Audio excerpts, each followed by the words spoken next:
Espe- Acá estamos. Así que ojo con lo que van a hablar porque estamos grabando. Sobre todo ojo con lo que va a hablar la profesora. Bueno, que necesito saber si estoy compartiendo pantalla. Esperen que me voy ahí. Compartir pantalla. ¿Estoy compartiendo pantalla? ¿Sí? Sí, profe. Sí, profe. Miren, le subí a la Hola, profe. plataforma en ¿Podría donde... aceptar a otros chicos que quieren entrar a la reunión? Bueno, sí, cómo no. No me avisa esto. A ver, esperen.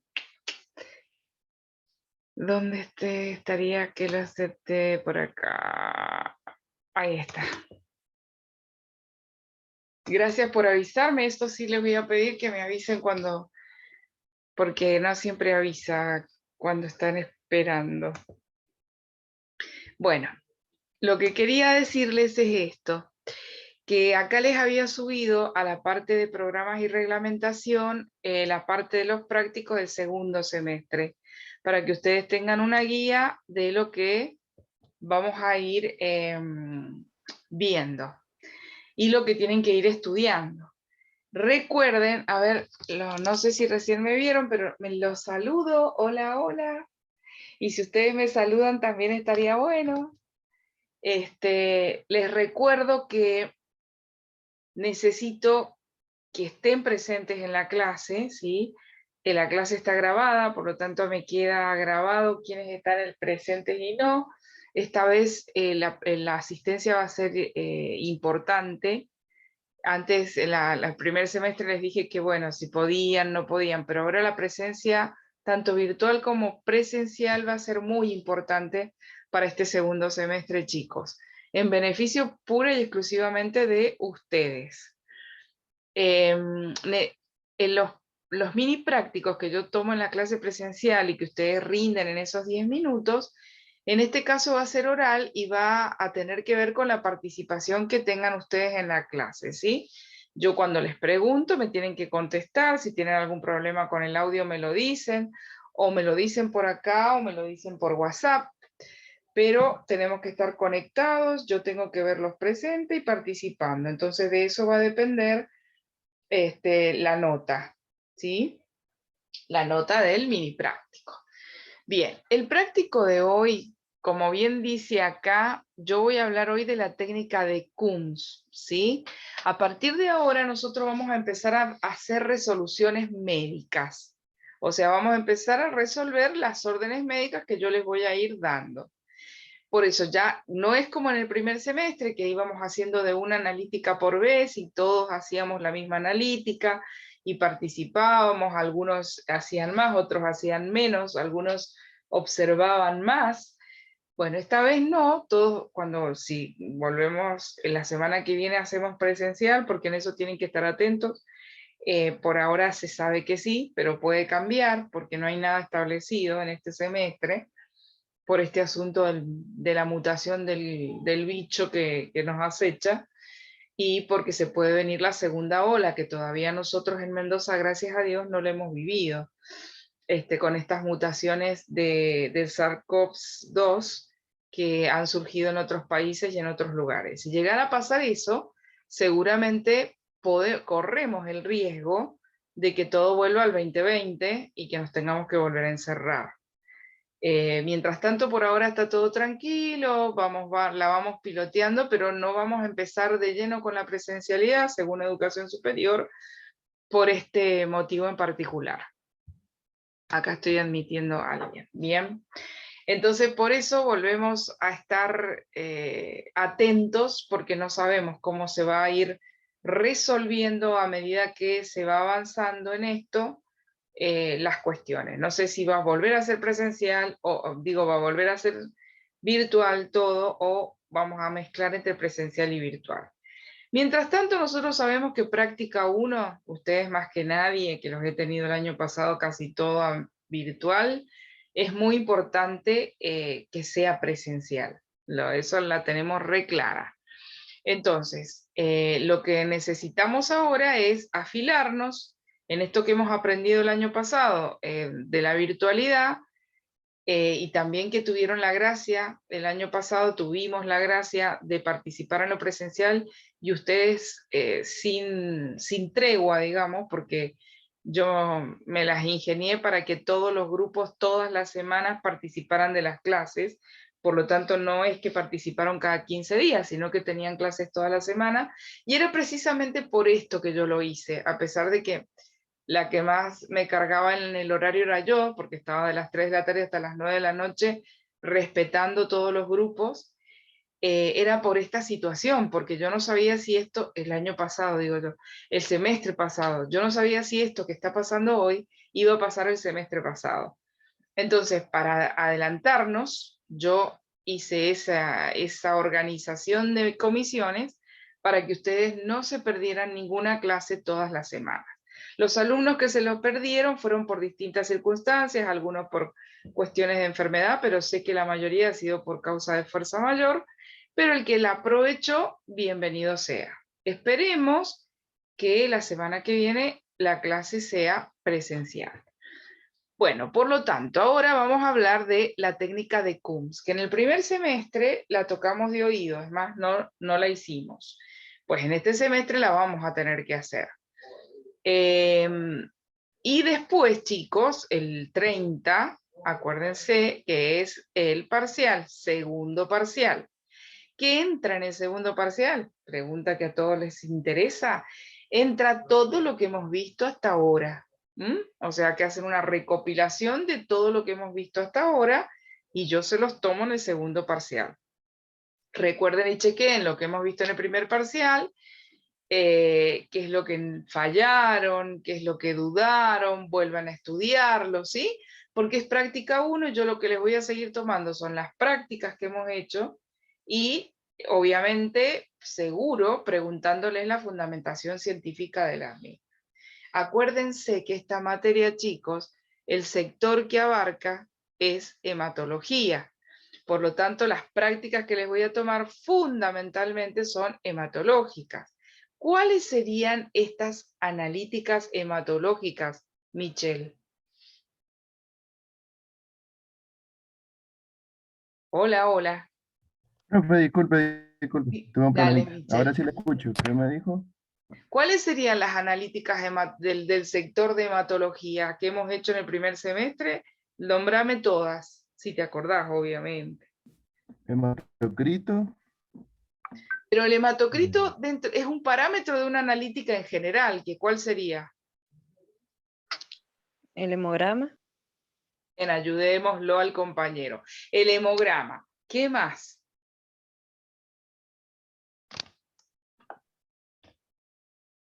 recuentos, Eso está dentro del hemograma. Vamos a hablar de los parámetros del hemograma entonces. ¿Cuáles son los parámetros del hemograma? No se queden para que no la clase sea dinámica, para que no hayan vacíos y recuerden que esto en 40 minutos se nos corta. Entonces, el que no contestó y tiene otro, quiere contestar otro, que me conteste el otro.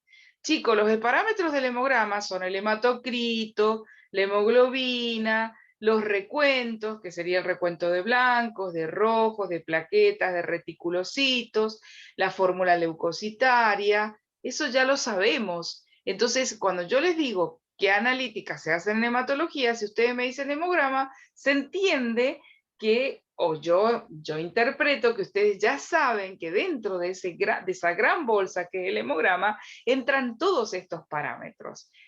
Los repetimos juntos: hematocrito, hemoglobina, recuento de blanco, recuento de rojo, recuento de plaquetas, recuento de reticulocitos, fórmula leucocitaria e índices eritrocitarios. Los índices eritrocitarios son el volumen corpuscular medio, la hemoglobina corpuscular media y la concentración de la hemoglobina corpuscular media. Esos son parámetros del hemograma, que a veces los médicos los piden aislados, que solamente no nos piden hemograma, nos dicen recuento de blancos. Nosotros generalmente cuando el médico solo pide recuento de blancos, le hacemos todo el hemograma. O sea, no vamos a hacerle, solamente le vamos a informar un recuento de blancos si el aparato, que es en este caso el contador hematológico nos está alargando todos los valores de esa sangre. No tiene sentido que le informemos solamente el recuento. En el caso del laboratorio donde yo trabajo, pero hay otros laboratorios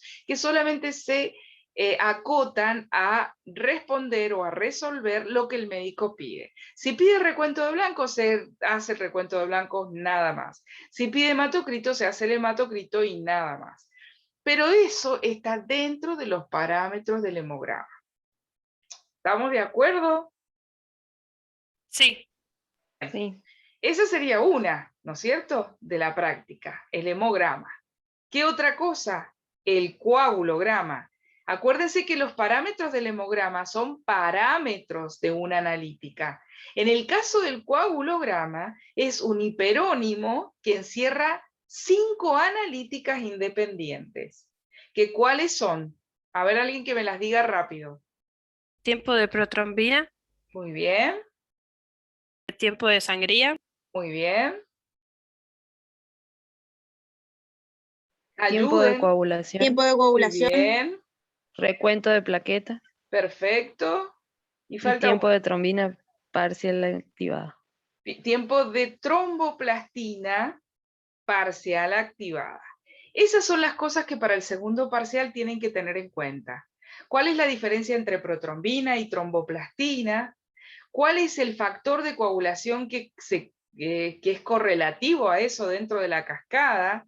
Acuérdense que el tiempo de tromboplastina parcial activada es la tromboplastina tisular que habla el factor 3, que entra dentro de la vía extrínseca de la cascada, y también se le llama tromboplastina parcial activada al factor 11, que es el hemofílico C, y es el factor que estudiamos precisamente en el tiempo de tromboplastina parcial activada. Entonces, ese tipo de relación es lo que va a ir en el parcial, y lo que tienen que tener claro. Otra de las cosas que yo no les he mencionado, pero no me acuerdo si seguramente se los he mencionado, pero nosotros como técnicos en laboratorio también tenemos que saber cuáles son los elementos de la sangre que se necesitan en una transfusión, por ejemplo. Eso es importante que nosotros lo sepamos. No sé si alguna vez se lo dije, pero la carrera de técnicos en hemoterapia es relativamente nueva. Y antes no existía. El técnico en hemoterapia era el mismo técnico en laboratorio, que lo especializaban específicamente en las cuestiones hemoterapéuticas, que son el grupo sanguíneo, las aglutininas, bueno, todo lo que es inmunohematología e inmunoserología, que compete solamente al estudio sanguíneo, que es lo que se transfunde. ¿Cuáles son los elementos eso lo tienen que saber la mayoría? ¿Cuáles son los elementos sanguíneos que se transfunden, que suelen solicitarse para ayudar a otras personas? Plasma. Michelle, te escucho.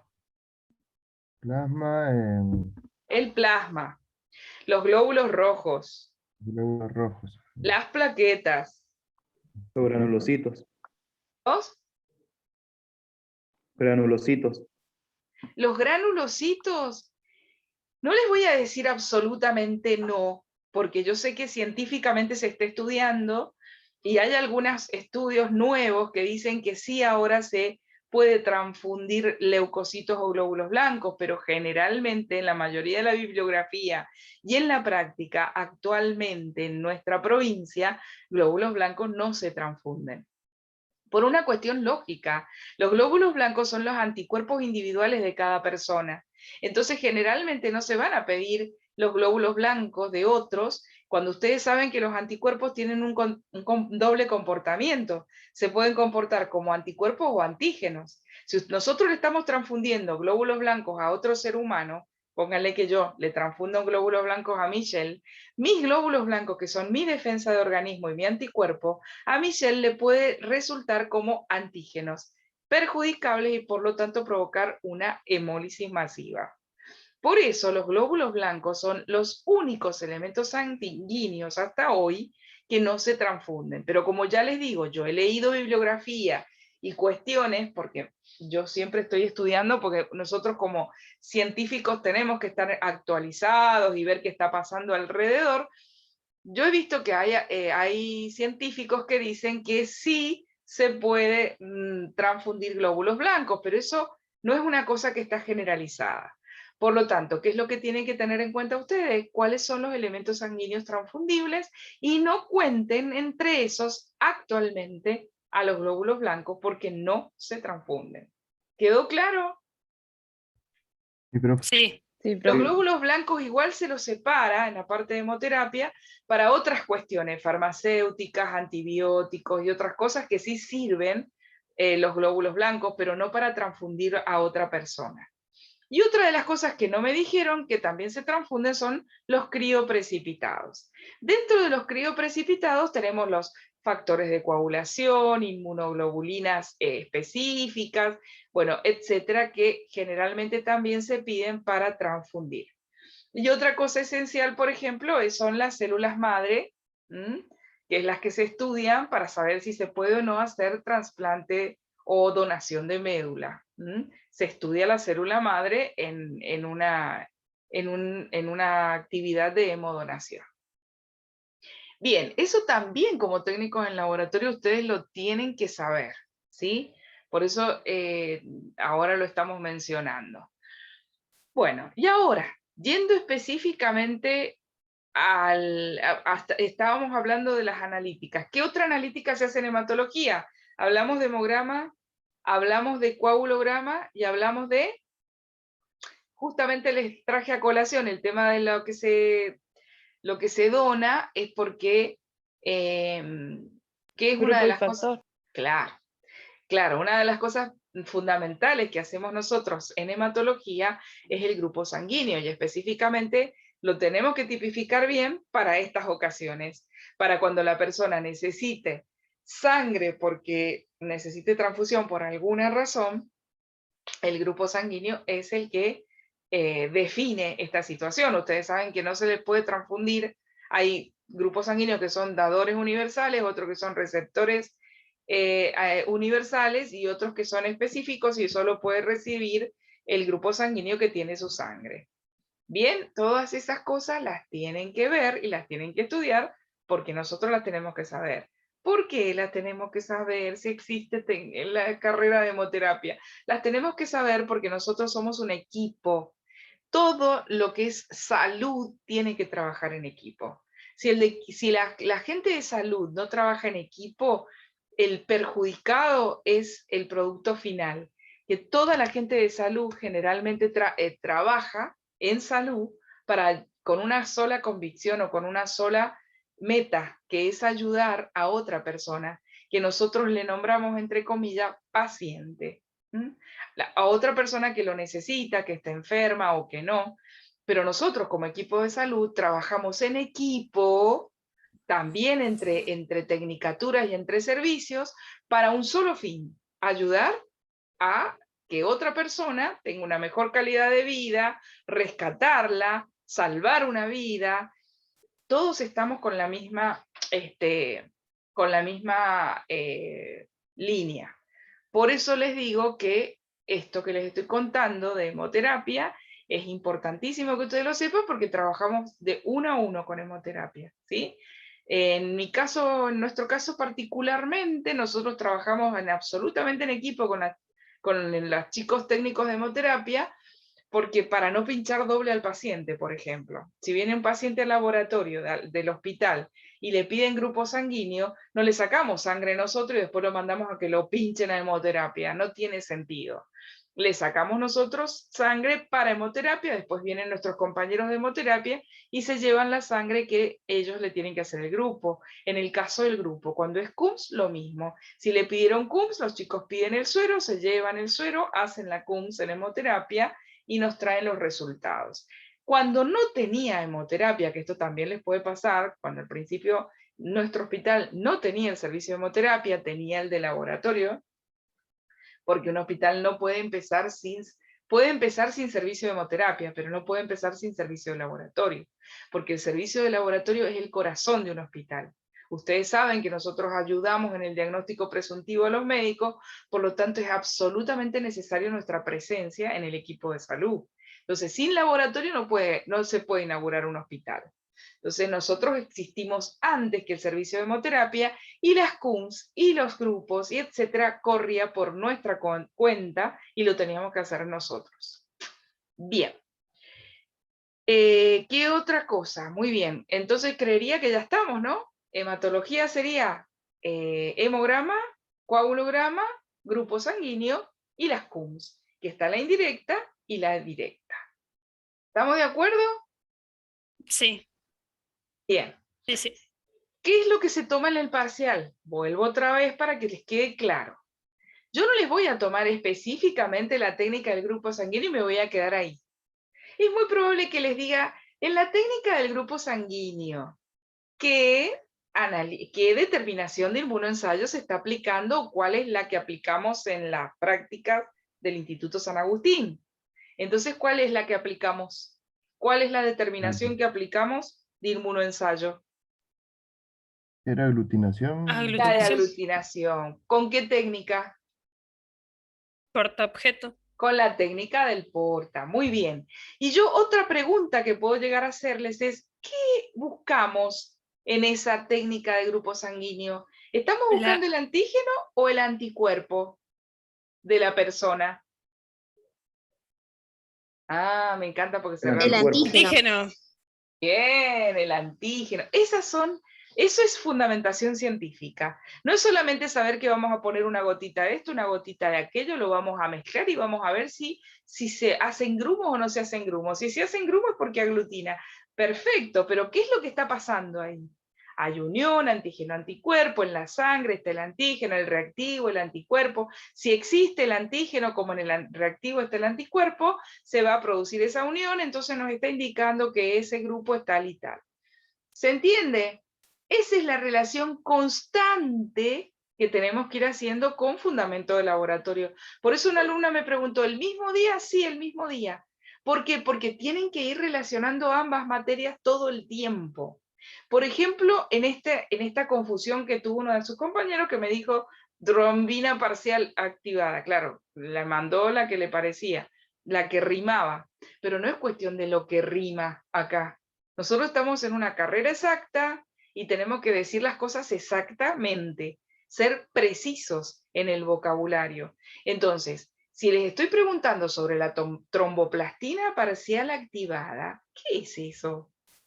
¿Qué es? Es una determinación del laboratorio. ¿Cómo se hace? La técnica va seguro en práctica, que ya saben que son 100 microlitros del plasma, 100 microlitros del reactivo, 2 minutos al baño, 100 microlitros de cloruro de calcio, largo el cronómetro y lo leo entre 28 segundos y 45 segundos. Esa es la técnica, es re fácil, pero ¿qué estoy haciendo ahí? Estoy tratando de ver en cuánto tiempo se tarda en formar un coágulo. Y ese coágulo me va a dar el valor de la tromboplastina parcial activada. ¿Y qué es? Es un factor. ¿Qué número? El número 11. ¿En qué vía? En la vía intrínseca. ¿De qué? De la cascada. ¿Se entiende? Sí, profe. Esa es la relación que tienen que hacer en el estudio. ¿Saben por qué lo hago así? Y les voy a dar así.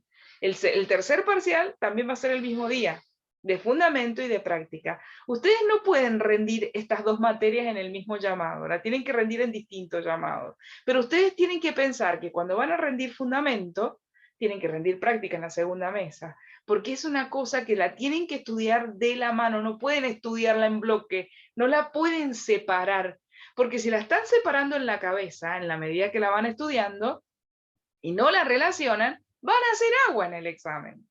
Porque son dos materias que son absolutamente, van en equipo, ¿sí? Ustedes, el por qué estudian fundamento en laboratorio, o de laboratorio, la respuesta del por qué está en la práctica de la mesada. Y la práctica de la mesada, ¿por qué hacen ese tipo de práctica? Está en la respuesta de fundamento de laboratorio.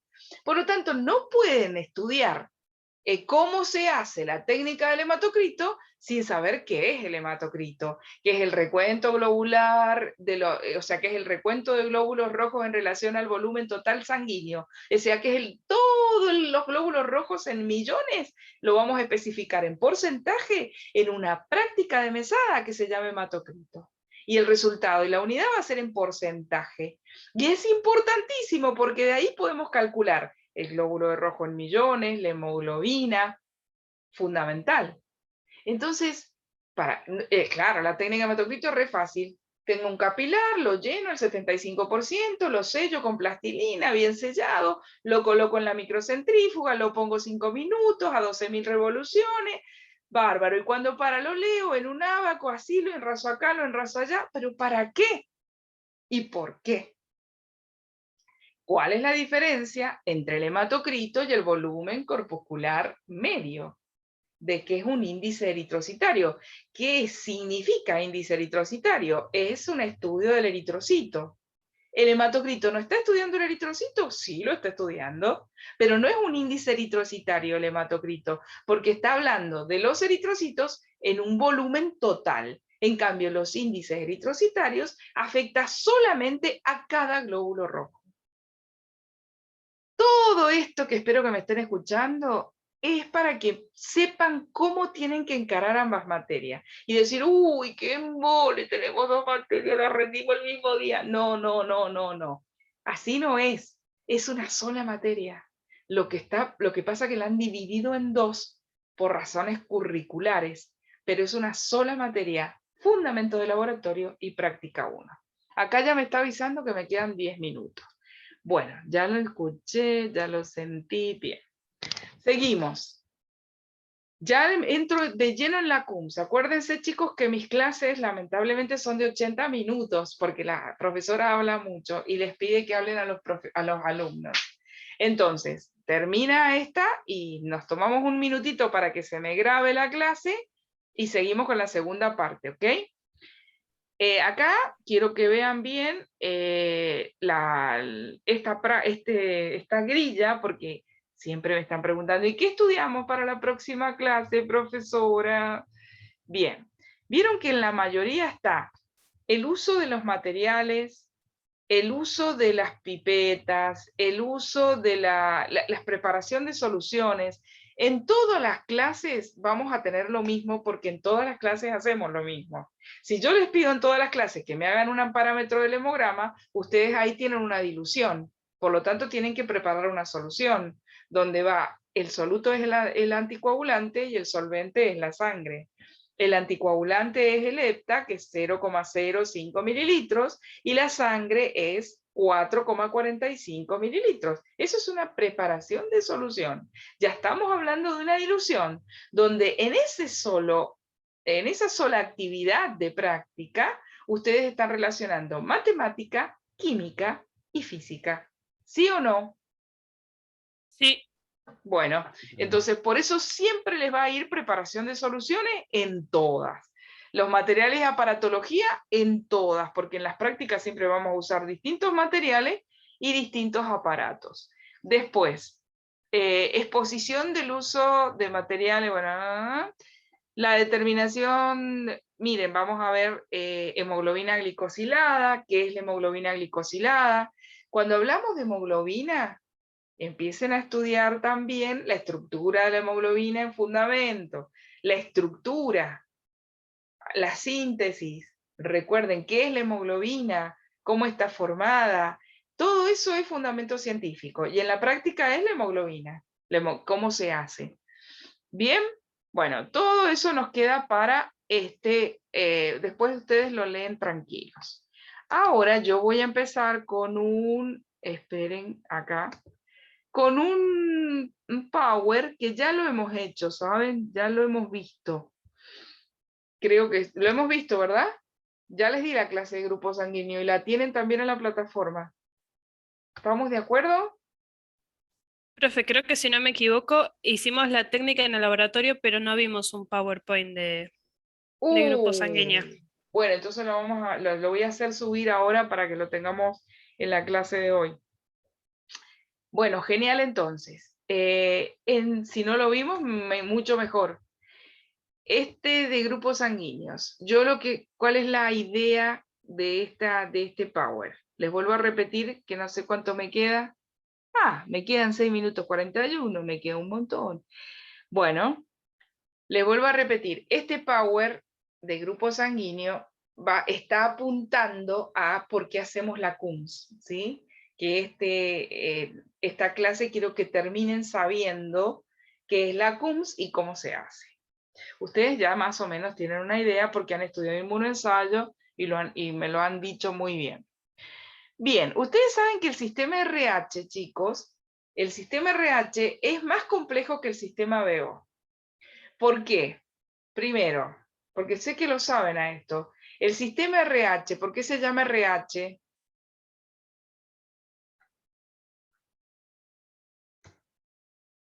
Vamos, Belén. Dale. Que a vos te sale. Michelle. Matías. ¿Por qué se Perdón, llama, profe, se me olvidó. encuentra en la superficie. ¿por qué se llama RH? Porque es la proteína que se encuentra en la superficie del glóbulo rojo. Bueno, pero ¿por qué se llama RH? Eso está bien dicho, pero no es el por qué se llama RH. O sea que, ¿no hemos visto esto? Préstenme muchísima atención porque esto... Vimos solo la técnica en el laboratorio, pero así un PowerPoint hablando de esto, no. Bueno, muy bien, Belén, gracias. Entonces, esto lo vamos a ver hoy y lo vamos a volver a rever en fundamento de laboratorio, porque yo ahora estoy en práctica con ustedes. Tuvimos feriado el lunes, que el lunes iba a pasarles este Power en fundamento, pero no puedo empezar la práctica, como ya les dije recién, por esta relación de la que estuve hablando todo el tiempo, sin empezar a hablarles de el grupo sanguíneo. Porque la CUMS la tenemos que realizar por una incompatibilidad, una unión antígeno-anticuerpo precisamente que está totalmente involucrado el grupo sanguíneo. ¿Se acuerdan? O no sé si se los dije, pero cuando la mamá es RH negativo y tiene un bebé RH positivo, se mezclan las sangres por alguna situación, se van a mezclar sí o sí en el parto, pero puede mezclarse antes. Si la mamá está sensibilizada, porque acuérdense que ya no tiene antígeno, y de repente encuentra en su sangre un antígeno que su cuerpo lo desconoce, que es el de su propio hijo, que es positivo, es el RH que estoy hablando. ¿Qué pasa ahí? Se genera una unión antígeno-anticuerpo que le va a provocar hemólisis al bebé. Por eso tenemos que hacer la CUMS. ¿Habíamos hablado de este tema, sí o no? Pregunto para que me hagan acordar, porque yo voy a full con ustedes y por ahí yo creo que les he dado algo y me olvidé y no se los di, por eso les estoy preguntando, ayúdenme.